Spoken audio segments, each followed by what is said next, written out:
Zond het culturele haatstijd hier hingen de vlaggen van de 28 lidstaten van de Europese Unie bij het Ljouwerter station.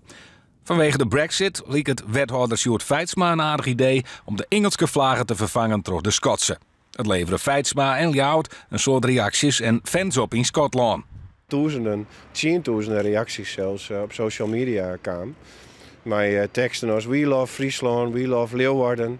Ik had zelfs replies gekregen van een heel soort mensen die de moeite namen om alles even te vertalen in het Fries. Dus een tiger tank en al van dat soort dingen. En ik deel komen wollen. Nou, hartstikke gezellig natuurlijk.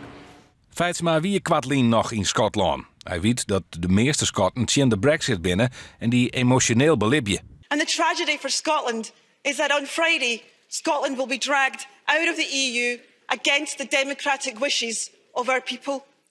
De Schotse vlaggen in Ljouwert betekent net dat de gemeente voor of tegen de Schotse onafhankelijkheid is.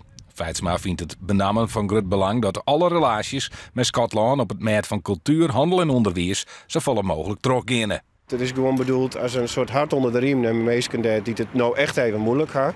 En dat zijn vooral de mensen die het contact houden willen met steden in Europa. En wij hebben als Ljouwert niks meer die als zijn Jim ben je nog welkom. En we hopen dat ik welkom ben bij Jim.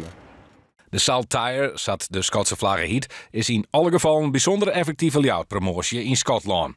Foto's van de vlaggen bij het Ljouwerter station gingen als een renvuurke over de sociale media. En wienen goed voor duizenden reacties en grote krantenkappen in Schotland.